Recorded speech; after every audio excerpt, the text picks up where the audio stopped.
Majelis Ulama Indonesia dengan tegas mengatakan haram mengucapkan selamat Natal. Gitu. Datang kelompok-kelompok tertentu yang mengatakan tidak ada masalah dalam mengucapkan selamat. Coba. Makanya kita katakan penyakit Desember itu, di bulan Desember itu ada namanya subhat tahunan. Penyakit musiman. Perusakan akidah musiman setiap tahun. Lihat nanti, tanggal 31 malam. Akan bermunculan pelaku-pelaku kemaksiatan. Program dan proyeknya kaum orientalis dalam mendangkalkan akidah kita itu berbagai macam cara. Berbondong-bondong orang keluar, nengok ke atas cuma menunggu bom meletus. Nah, itu kebodohan yang terstruktur namanya. Seorang mukmin yang baik tak boleh melakukan itu. Itu perbuatan jahiliyah. Orang yang pertama melakukan perbuatan atau perayaan tahun baru, namanya Gregorian ini, seorang Paulus pada tahun 1752. Di tahun 1582, Paus Gregorius yang ke-12 melakukan perayaan dan penetapan tahun baru itu. Yang diikuti oleh siapa? Umat muslim. Yang buat siapa? Paus. Yang ikut umat muslim.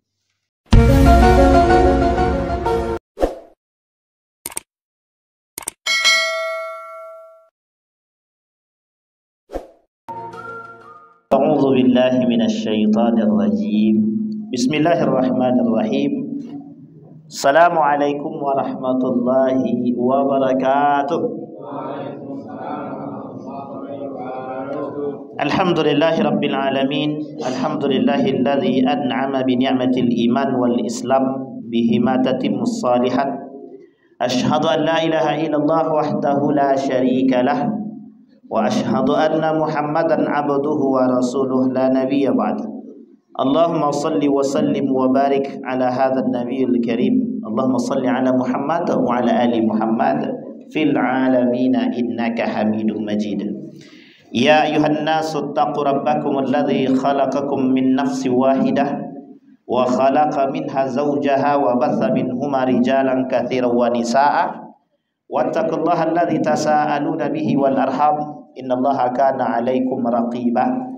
Wa qala Allah ta'ala ya ayyuhalladzina amanu taqullaha wa qulu qawlan sadida yuslih lakum a'malakum wa yaghfir lakum dhunubakum wa may yuti'illaha wa rasulahu faqad faza fawzan 'azima. Wa qala Allah ta'ala innal ladzina yakfuruna billahi wa rusulihi wa yuriduna an yufarriqu bainallahi wa rusulihi wa yaquluna nu'minu bi ba'd wa nakfur bi ba'd wa yuriduna an yattakhidhu baina dzalika sabila ulaika humul kafiruna haqqan. Sadaqallah. Puji syukur kehadirat Allah dengan mengucapkan alhamdulillahirabbil alamin. Berselawat kepada Nabi dengan mengucapkan Allahumma salli ala Muhammad wa ala ali Muhammad fil alamin innaka Hamidum Majid. Bapak Ibu sekalian yang berbahagia, mudah-mudahan di maghrib ini Allah limpahkan rahmat dan karunia-Nya kepada kita semua. Allah sehatkan, Allah kuatkan, Allah jadikan kita orang yang istiqamah. Allah anugerahkan rumah tangga yang sakinah, mawaddah, warahmah. Allah anugerahkan anak-anak yang soleh dan solihah. Allah anugerahkan kita generasi-generasi pejuang agama di tengah hiruk fikuknya agama atau fitnah-fitnah terhadap agama. Bapak Ibu sekalian yang berbahagia, di malam hari ini kita bermunajat kepada Allah. Mudah-mudahan kita semua Allah matikan dalam keadaan husnul khatimah. Amin ya rabbal alamin. Baik Bapak Ibu sekalian yang berbahagia, di malam hari ini atau maghrib ini pembahasan kita agak sedikit serius, tapi jangan serius-serius betul, kan begitu? Karena kalau serius-serius betul sakit awak. Karena memang ada hal yang harus kita pahami dari rambu-rambu akidah kita. Apalagi sekarang nih kita banyak berhadapan atau bersinggungan dengan kerusakan-kerusakan akidah. Maka malam hari ini, adapun judul ceramah kita atau kajian kita di malam hari ini pendangkalan akidah atau penyimpangan-penyimpangan akidah. Apa sih sebab penyebabnya? Sebab-sebab penyimpangan akidah yang terjadi di tengah masyarakat kita hari ini.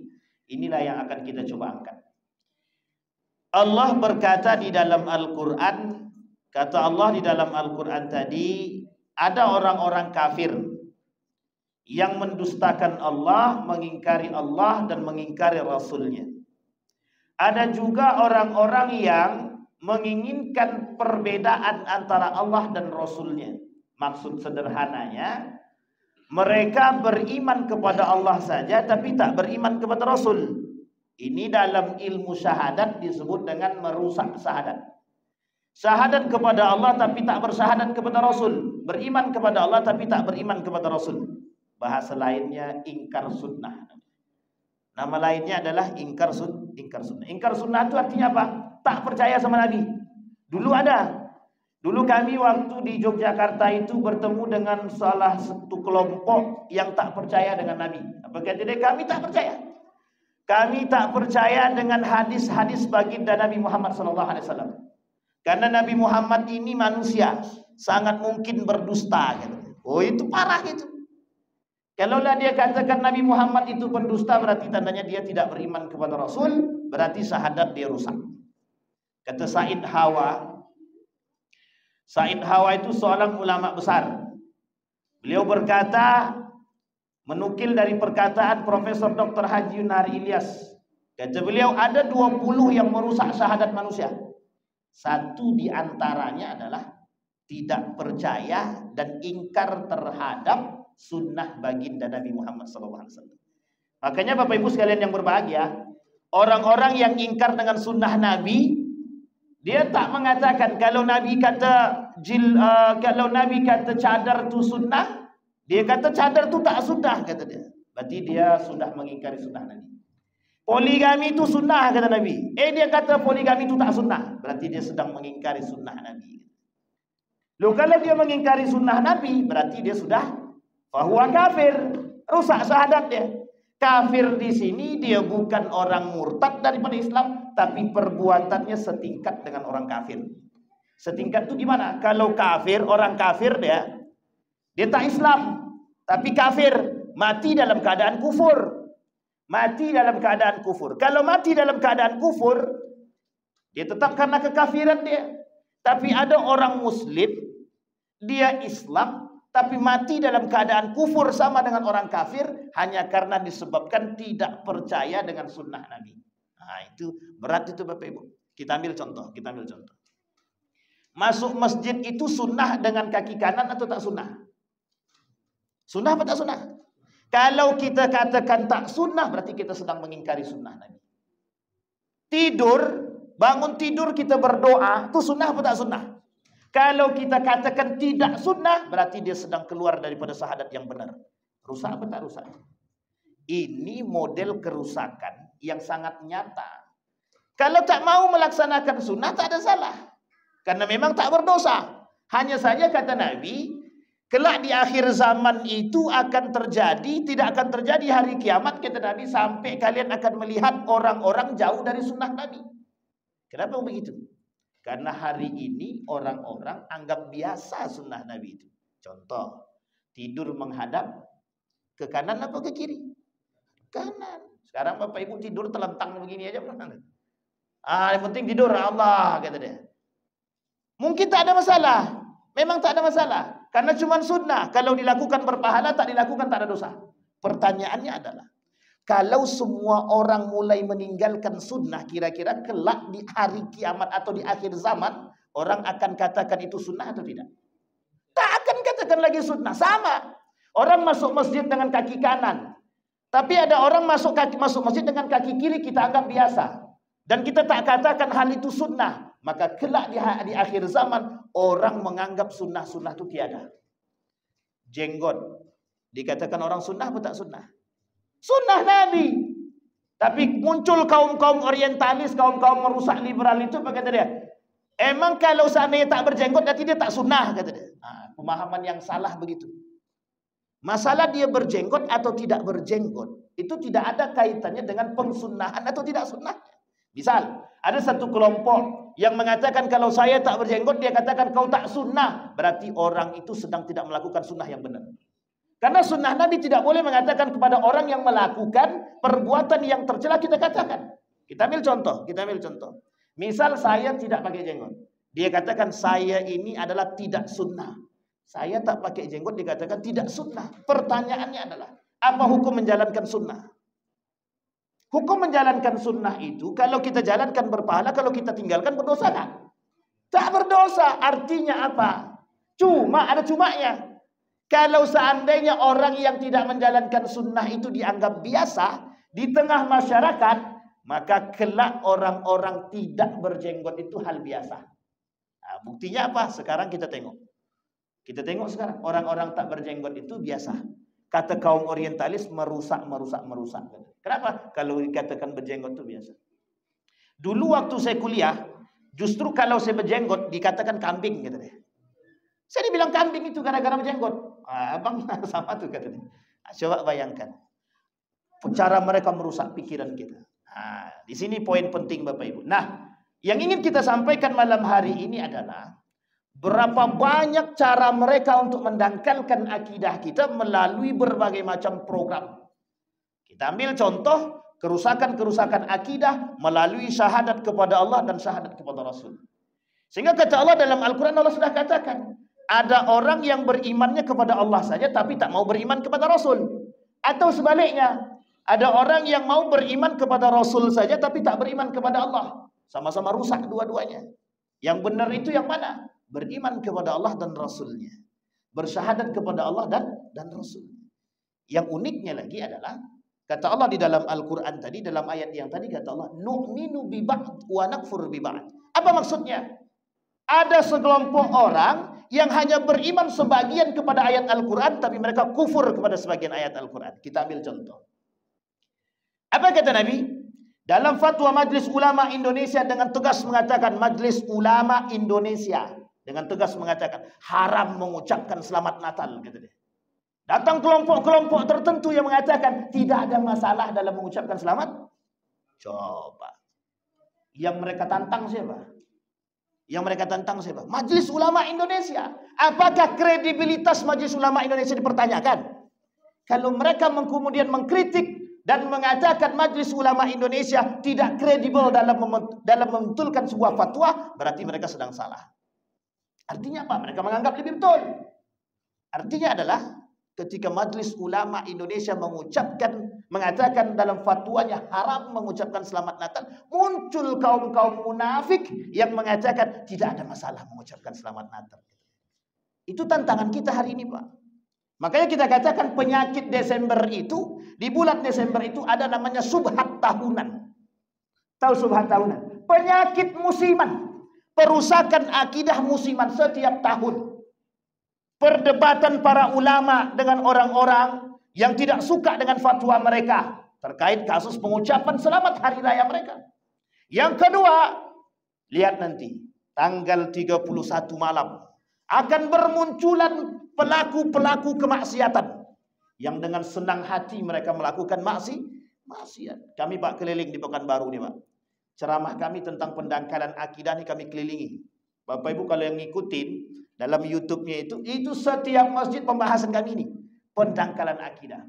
Program dan proyeknya kaum orientalis dalam mendangkalkan akidah kita itu berbagai macam cara. Kita ambil contoh.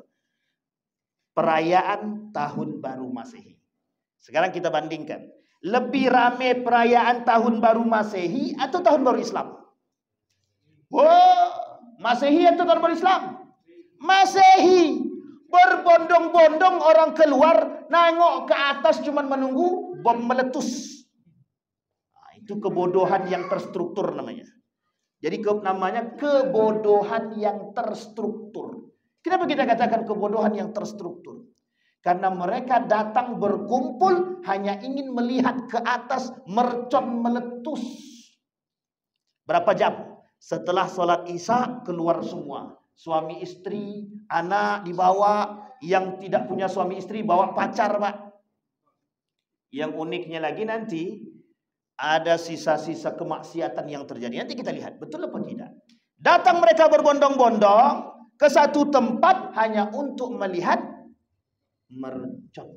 Uniknya adalah ketika melihat mercon dan merconnya selesai meletus, mereka pulang ke rumah masing-masing. Coba bayangkan 4 jam menunggu mercon meletus. Tinggal beli mercon sendiri, bakar sendiri, letuskan sendiri. Selesai. Ini ngapain harus nunggu? Karena ada yang mereka tunggu. Apa yang mereka tunggu? Momen. Tahu momen Bapak Ibu? Ini penting untuk kita pahami. Seorang mukmin yang baik tak boleh melakukan itu. Itu perbuatan jahiliyah. Perbuatan jahiliyah. Orang yang pertama melakukan perbuatan atau perayaan tahun baru sudah disampaikan dalam sejarah. Siapa mereka? Saya sebutkan Bapak Ibu. Namanya Gregorian. Gregorian ini seorang Paulus. Pada tahun 1752, di tahun 1582, Paus Gregorius yang ke-12 melakukan perayaan dan penetapan tahun baru itu. Yang diikuti oleh siapa? Umat Muslim. Yang buat siapa? Paus. Yang ikut umat Muslim. Itu tidak lebih parah tuh Pak. Berarti tak boleh kami merayakan tahun baru. Ntar dulu, jangan cepet-cepet tanyakan itu. Kita tengok lagi sejarah deh. Tahun 1752 sama, mereka juga lakukan. Tahun selanjutnya sama, mereka lakukan. Artinya apa? Dilakukan oleh kaum non-muslim atau kafir. Apa tujuan mereka? Adakah tujuan mereka ketika itu terhadap Islam? Kita belum lihat secara spesifik apakah itu tujuan mereka. Tapi ingat, mereka kaum Nasrani dan Yahudi akan selalu mencari celah bagaimana kita umat Muslim ini mengikuti tradisi mereka. Kita ambil contoh. Ketika kedatangan Natal, banyak umat Muslim yang menggunakan atribut-atribut non-Muslim. Pertanyaannya kembali muncul. Muslimkah Anda? Muslim? Kenapa kita mengikuti? Adakah perintah dalam agama untuk mengikuti? Jawaban mereka cuma satu saja. Toleransi. Sampai di sini paham Bapak Ibu? Ini merusak akidah kita. Maka salah satu sebab pendangkalan akidah di tengah umat Muslim hari ini, yang pertama adalah kebodohan terhadap akidah yang benar. Loh, bagaimana akidah kita biar benar? Ya kita belajar. Jangan bodoh kita. Islam mengatakan min husni islamil mar'i tarkuhu ma la ya'nihi. Dalam agama kita dikatakan meninggalkan perbuatan, sebaik-baiknya keislaman seseorang meninggalkan perbuatan yang tidak bermanfaat bagi diri dia. Sekarang saya tanya Pak, datang ke tahun baru itu ada manfaatnya apa tidak? Kita justru bodoh, datang ke sana melihat mercon, apa untuknya? Cuman sekedar refleksi, rekreasi atau apa? Yang uniknya lagi, dalam perayaan tahun baru, ketika diadakan acara, disitulah berkumpulnya laki-laki, perempuan bercampur aduk kemaksiatan satu. Yang kedua, boleh cek hotel-hotel itu Pak di Pekanbaru, penuh. Mending kalau yang ngisi itu suami istri. Kalau yang ngisi bukan suami istri. Artinya momen tersebut menyediakan lapangan kemaksiatan. Sehingga hotel-hotel penuh untuk orang-orang yang mohon maaf, kadang-kadang diisi oleh yang tidak suami istri. Bahasa lainnya ngotel. Maksiat apa tak maksiat? Yang uniknya lagi, dibuat acara tersebut ada kajiannya 10 menit atau setengah jam, sisanya konser. Pertanyaannya kemudian muncul lagi, lebih lama konsernya atau ceramahnya? Artinya apa? Agama sebagai kedok atas perbolehan perbuatan yang subhat di tengah umat Muslim. Ini poin penting dalam tahun baru, Pak. Jaga anak istri kita, jaga keluarga kita dari pendangkalan akidah. Tanamkan dalam diri mereka akidah yang benar. Seorang Muslim tidak boleh melakukan perbuatan yang tidak bermanfaat. Itu yang pertama. Yang kedua, harus memiliki keyakinan yang kuat terhadap agama. Yang ketiga, tidak ada namanya bercampur baur antara laki-laki dan perempuan. Hukumnya haram. Kita lihat, Pak. Banyak enggak orang yang laki-laki perempuan datang berboncengan pada acara perayaan tahun baru? Bukan sedikit, Pak. Pertanyaannya adalah rekomendasi kita kepada pemerintah, tolong perhatikan. Pendangkalan akidah harus sadar. Kalau kami saja tak cukup, tapi kalau ada kebijakan, itu lebih baik. Tahun ini tidak ada perayaan tahun baru. Kan mantap. Bupati turun, gubernur turun, wali kota turun, semua turun. Tidak ada namanya perayaan tahun baru. Kalau begitu aman apa? Tidak ada kemaksiatan, kita tak menyediakan. Uniknya lagi dalam perayaan tahun baru itu banyak yang minum-minum, minuman keras, belum lagi narkobanya dan lain sebagainya. Kita mengikuti apa yang ditetapkan oleh Paus Gregorian yang mereka lakukan dalam penetapan tahun baru Masehi. Satu, kita sudah terjerumus. Kenapa? Karena ketidaktahuan kita sejarah penetapan tahun baru Masehi tadi, kita ikuti. Uniknya lagi, ketika penetapan tahun baru Islam, ketika perayaan tahun baru Islam, tak ada yang datang. Kajian di masjid isinya 4-5 orang. Dipancing dengan ekor kambing pun tak datang. Dipancing dengan sapi baru datang. Coba uniknya Bapak Ibu. Sudah dikasih sapi, dikasih dia ada datang. Kenapa? Sakit telinga mereka mendengarkan kajian. Kenapa sakit? Fi udhunihim waqra, di telinga mereka sudah ditanamkan, sudah ditutup sama Allah, dikasih batu. Kenapa? Karena mereka sudah terbiasa dengan perkara-perkara yang syubhat. Maka Bapak Ibu sekalian yang berbahagia, ada orang bertanya, apa hukum daripada perayaan tahun baru? Sebagian ulama mengatakan ada yang membenarkan. Sebagian lagi mengatakan, bahkan yang paling besar lagi mengatakan tidak boleh mengikuti perayaan tahun baru. Karena perayaan tahun baru berdekatan dengan perayaan, mohon maaf, dengan perayaan agama tetangga. Agama Nasrani. Pak, bukan tanggal 25, Pak, tanggal 31. Bukan tanggal 25. Momen terpenting perusakan itu di tanggal 31, bukan tanggal 25. Sampai di sini paham Bapak Ibu? Makanya dibuat tanggal 31 itu, Pak. Berbondong-bondong orang untuk ikut merayakan. Bukan masalah momen tahun barunya saja, tapi ada sisipan-sisipan yang harus kita perhatikan daripada program-program proyek daripada kaum liberal untuk merusak kita. Lebih tepatnya misionaris. Itu yang pertama. Kata para ulama, yang pertama yang merusak akidah kita adalah kebodohan, yang melakukan pendangkalan atau sebab pendangkalan akidah adalah kebodohan terhadap akidah yang benar. Apa solusinya? Solusinya adalah kenalkan mereka dengan akidah yang benar. Kenalkan kepada mereka bagaimana beriman kepada Allah yang sesungguhnya, beriman kepada Rasul yang sesungguhnya. Karena bagi kaum-kaum munafik atau kaum-kaum kafir, sebagian mereka beriman, sebagian tidak. Tapi dalam kaum munafik, mereka beriman sebagian ayat Al-Quran untuk kepentingan mereka, sebagian lagi mereka tidak beriman. Artinya begini Bapak Ibu, ada ayat-ayat tertentu di dalam Al-Quran yang mereka imani, tapi ada ayat-ayat tertentu yang mereka tidak imani. Kita ambil contoh. Kaum munafik tak percaya dengan ayat LGBT. Bagi kaum munafik, ayat-ayat itu merusak tatanan sosial, mendiskreditkan orang-orang yang mohon maaf memiliki kelainan. Makanya bagi kaum munafik, kaum-kaum liberal itu, orang-orang yang terjangkit penyakit LGBT itu apa kata mereka? Mereka punya hak mau nikah sesama jenis, itu urusan mereka, hak-hak mereka, jangan ganggu. Kata mereka begitu. Kalau dalam ajaran agama yang benar, kira-kira salah apa tak salah? Lesbi itu salah apa tak salah? Suka sesama jenis salah apa tak salah, Pak? Salah besar. Kalau mereka meyakini bahwa nikah sesama jenis itu adalah hal yang paling berharga dan itu adalah hak asasi manusia, maka mereka telah merusak akidah kita dan pemahaman agama yang benar. Satu.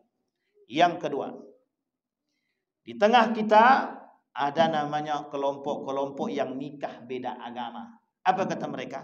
ayat nikah beda agama itu yang ada dalam Al-Quran tak cocok lagi, kata dia. Kenapa tak cocok? Dulu pelarangan pelarangan nikah beda agama itu karena tidak banyak yang nikah beda agama. Kalau sekarang kan orang sama-sama cinta, tuh haknya orang mau nikah dengan siapa. Mau dia nikah dengan si anu, mau nikah dengan agama apapun itu haknya dia. Kenapa harus diatur? Maka ayat itu harus dihapus. Sudah tak cocok dengan zaman. Coba kayak. Artinya apa? Uniknya, ketika ayat ini berbicara, kemudian kaum munafik membantah, dan orang-orang mendukung kaum munafik, maka kelak perintah di dalam ayat Al-Quran tidak akan dipakai lagi. Artinya apa? Akan semakin banyak manusia-manusia yang akan menikah beda agama. Nggak usah jauh-jauh Pak. Pengikut sekarang di Indonesia nih, pengikut LGBT itu sudah banyak di Indonesia nih. Laki-laki, perempuan, terkhusus anak-anak sekolah. Coba kalau bapak ibu tidak jaga, generasi rusak apa tak rusak kita? Sangat rusak sekali. Kalau kita tak jaga, bisa terjerumus mereka. Apa contoh yang lain? Ada contoh yang lain. Apa kata mereka? Ayat-ayat di dalam Al-Quran hari ini tak cocok kalau ditafsirkan dengan metode tafsir yang dahulu. Kita perlu adanya penafsiran kontekstualisasi hari ini. Artinya apa? Ayat Al-Quran hari ini harus disesuaikan dengan keadaan sosial masyarakat. Al-Quran disuruh menyesuaikan keadaan zaman. Terbalik. Yang benar adalah keadaan itu harus menyesuaikan dengan ayat. Kita ambil contoh. Kalau memang Al-Quran itu disuruh untuk menyesuaikan keadaan zaman, berarti Al-Quran akan membolehkan suap. Sekarang begini Pak, di zaman sekarang ini kan suap sudah biasa. Artinya sudah boleh dong Al-Quran mengatakan suap itu tidak ada masalah. Sekarang ini kan orang-orang melakukan perayaan tahun Natal itu, perayaan tahun baru itu kan sudah menjadi tradisi. Artinya apa? Al-Quran harus menyesuaikan. Jangan larang orang melakukan perayaan tahun baru. Paham sampai di sini? Kalau Al-Quran dipaksakan untuk mengikuti zaman, artinya apa? Islam tak boleh melarang orang untuk melakukan apapun yang ingin dilakukan, sekalipun pada hakikatnya bertolak belakang dengan akidah Islam itu sendiri. Sampai di sini paham Bapak Ibu? Baik, nanti kita lihat apa poin selanjutnya. Kemudian yang kedua, pendangkalan akidah yang kedua yang disebut dengan ta'assub, fanatisme. Nah, ini poin penting Pak, poin penting bagi kita hari ini. Fanatisme terhadap agama itu sangat berbahaya. Kata Nabi dalam hadisnya, la taghlu fi dinikum. Jangan kalian berlebihan dalam beragama. Konteks di sini harus dipahami dulu. Orang yang fanatik terhadap agama tanpa ilmu. Jadi Bapak Ibu sekalian, kenapa di dalam Islam dilarang fanatisme? Karena orang-orang yang fanatisme terhadap agama mesti merusak, melakukan perpecahan. Kita ambil contoh. Kalau Muhammadiyah fanatik terhadap kemuhammadiyahan dan menganggap Muhammadiyah paling benar, maka mesti Muhammadiyah itu salah. Kalau NU menganggap diri dia paling benar sehingga tidak bisa menerima kebenaran yang lain, NU itu salah. Kenapa demikian? Karena setiap kelompok, orang-orang yang fanatik terhadap kelompok masing-masing pasti akan menganggap diri dia paling benar. Kita ambil contoh. Ada kelompok yang lain menganggap diri paling benar? Ada banyak. Khawarij, Ahmadiyah, LDII, dan lain sebagainya. Syiah. Mana mau mereka mengikuti kita? Artinya mereka akan menganggap diri mereka paling benar. Fanatisme. Dampaknya adalah ketika mereka menganggap diri mereka paling benar, maka yang lain salah. Di situ akan timbul perpecahan. Makanya yang dilarang dalam agama fanatik yang berlebihan tanpa ilmu. Orang yang fanatik terhadap agama dengan ilmu itu jauh berbeda dengan orang yang fanatik tanpa ilmu. Kalau fanatiknya dengan ilmu, dia tidak akan mau dia menyalahkan orang lain. Kalau dia fanatiknya dengan ilmu, Aku mengikuti agamaku dengan ilmu. Kalau dia mengikuti agama dia dengan ilmu, pasti dia akan tidak menyalahkan orang lain. Itu mesti. Kecuali yang sudah zahir kesalahannya. Kita ambil contoh. Salat wajib itu 6. Kira-kira semua orang sama enggak pemahamannya? Sesat apa tak sesat? Semua kelompok akan mengatakan itu sesat. Karena zahir kesesatan dia. Kita ambil contoh yang lain. Menyembah matahari. Ada umat muslim tapi masih ikut sesajenan misalkan. Ada umat muslim tapi masih ikut sesajenan. Kira-kira dalam paham kelompok manapun, dalam pemahaman agama Islam dengan apapun model kelompoknya, mesti sepakat kalau itu syirik. NU kata kalau ada orang masih sesajenan syirik. Muhammadiyah kata syirik, Salafi kata syirik. Semua akan katakan syirik. Sepakat apa tak sepakat semuanya? Sepakat. Sekarang yang menjadi persoalan kita apa? Fanatisme terhadap kelompok, bukan agama. Pada hakikatnya mereka hanya fanatik terhadap kelompok masing-masing, bukan karena agama. Kalau mereka betul-betul fanatik terhadap agama, mereka akan mempelajari konsep-konsep akhlak dalam beragama. Pertanyaannya adalah, apa yang dilarang dalam agama? Takfiri. Haram mengkafirkan orang dalam agama Islam. Loh, kok muncul kelompok yang mengkafirkan orang lain? Faman kaffara fahuwa kafir. Orang yang mengkafirkan orang lain yang jelas-jelas bersyahadat, dia kafir. Itu dalam Islam begitu. Jangan salah, Pak. Islam itu keras dan tegas. Orang beragama tapi tak berakhlak, justru kita pertanyakan agama dia, Pak. Kalau dia mengaku dia paling baik agama dia tapi dia tak berakhlak, itu dipertanyakan besar kemana akhlak dia. Agama itu mengajarkan manusia berakhlak. Ad-din dan nasihat, agama itu nasihat. Dan kalau ada orang beragama tapi tak punya akhlak, tak punya adab, kira-kira adakah agama tersebut tertanam pada diri dia? Tak. Nasihat itu tertanam pada diri? Tidak. Ini penting untuk dipahami. Fanatisme ta'assubiyah. Maka sebenarnya yang dilakukan oleh mereka bukan ta'assub kepada agama. Bukan fanatik terhadap agama, fanatik terhadap golongan. Itu yang terjadi hari ini. Kenapa umat muslim hari ini berpecah belah? Karena mereka fanatik terhadap golongan mereka masing-masing. Muhammadiyah bakal bercokaknya dengan orang NU. Sementara pemahaman agama dia sama, Tuhan dia sama, Nabi dia sama. Sekarang kenapa kok bisa berkelahi? Kita ambil contoh permasalahan kunut ternyata misalkan. Yang dulu-dulu pernah terjadi misalkan. Di antara Muhammadiyah dan NU. Ternyata setelah diulas sekian panjang. Apa masalahnya? Tak ada masalah yang paling krusial di antara itu ternyata. Para ulama mencoba menggali. Ternyata turunan hadis-hadis dia semua diturunkan semua dalam perkara pemahaman tersebut. Ternyata hanya pemahaman khilafiyah. Justru yang menjadi persoalan kita itu. Dan kita hari ini Bapak Ibu mohon maaf, memang itu tujuannya Pak. Kita hari ini dibuat capek dengan hal-hal yang tidak bermanfaat agar kaum-kaum orientalis, liberal tadi atau kapitalis tadi masuk dengan leluasa dalam menghancurkan kita. Kita ambil contoh. Di dalam dunia pendidikan kita hari ini. Coba Bapak Ibu perhatikan baik-baik dalam kurikulum kita yang dulu. Apa kurikulumnya itu? Dalam kurikulum tersebut. Anak sekolah saja hari ini mau ujian dia, tak ujian dia, mau sekolah dia, tak sekolah dia, wajib lulus. Sekarang pertanyaannya pembodohan massal enggak tuh?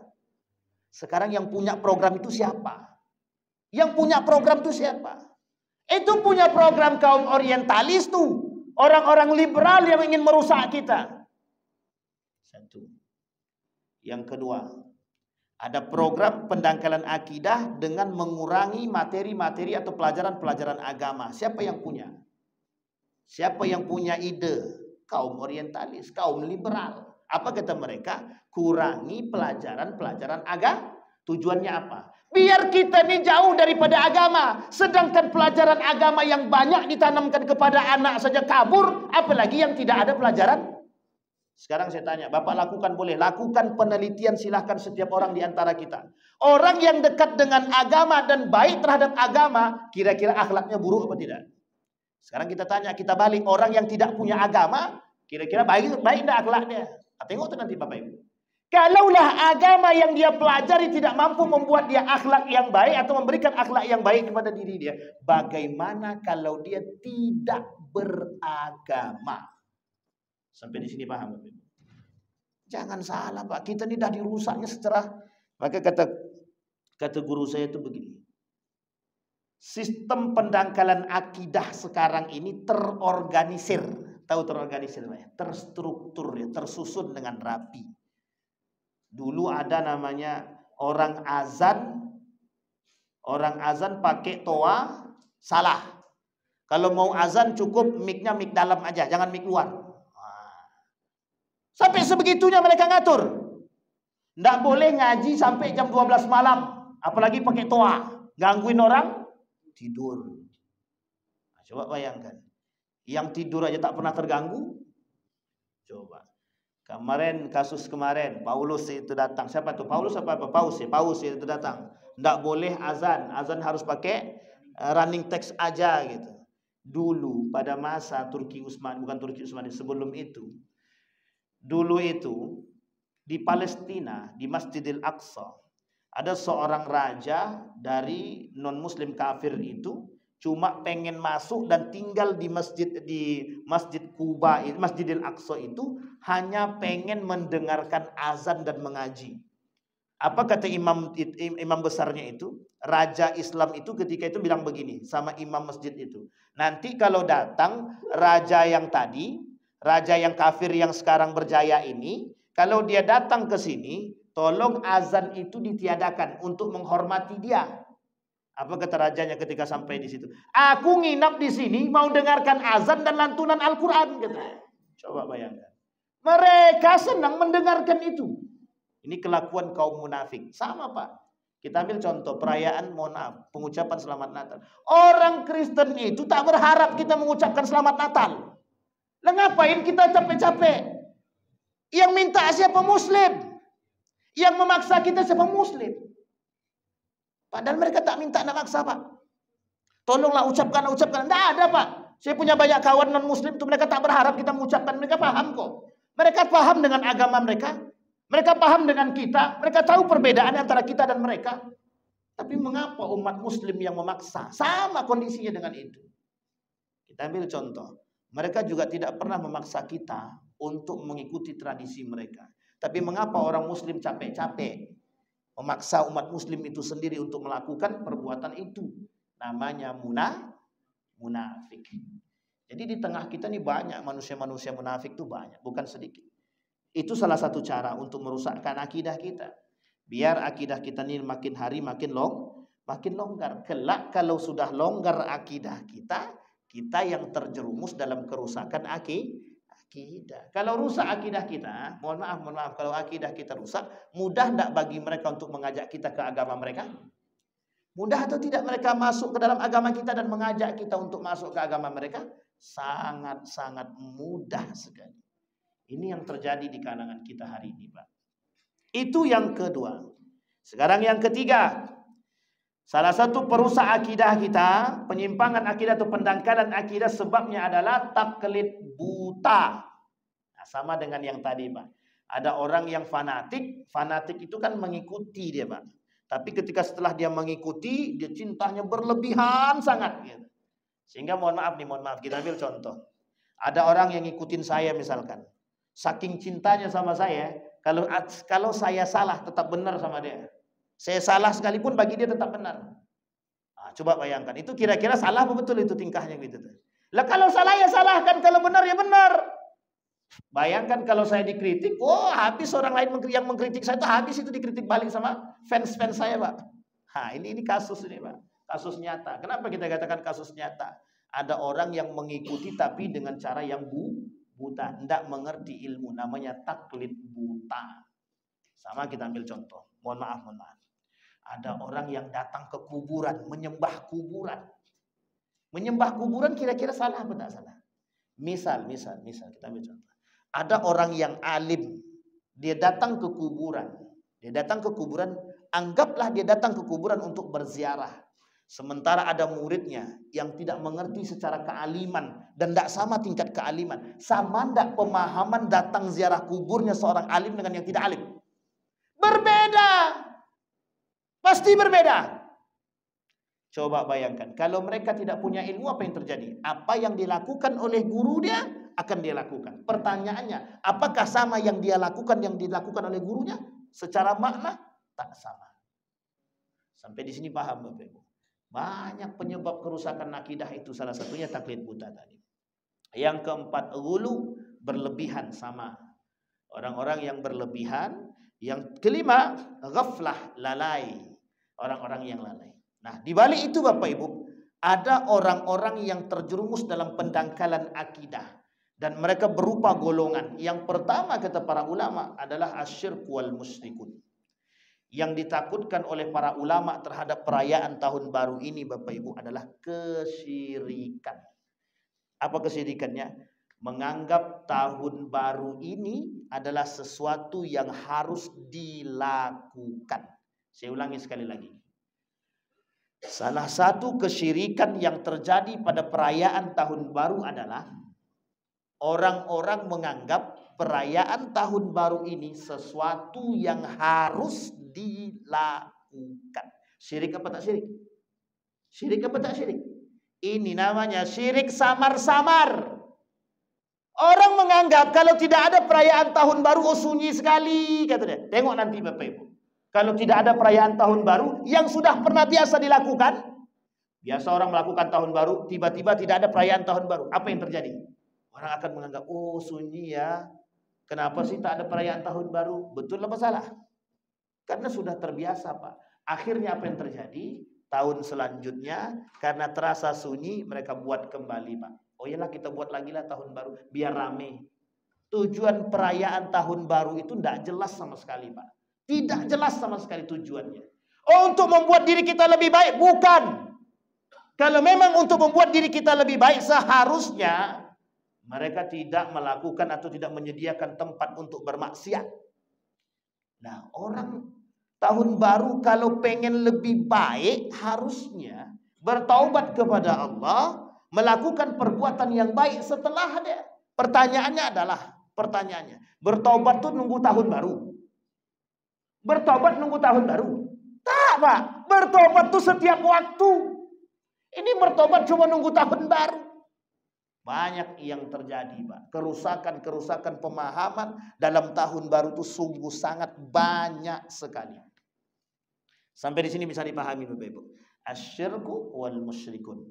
Ada kesyirikan secara samar-samar, indikasi-indikasi kesyirikan yang tertanam dalam perayaan tahun baru. Sekarang pertanyaannya, masih mau melakukan perayaan tahun baru? Nah, ini tergantung Pak. Kami cuma bakar-bakar ikatnya bosan. Bakar ikan atau bakar ayam? Atau bakar-bakar yang lain? Nah, ini pertanyaan Pak. Apa kata guru saya? Saya punya guru Kiai Maimun itu, kata beliau begini. Udah tidak usah berkumpul-kumpul, tidak usah bertasyabuh dengan musyabbihin dengan mereka, karena yang dilakukan itu, yang pertama kali melakukan itu adalah orang kafir, maka kita tidak usah ikut-ikutan, kata beliau. Artinya apa?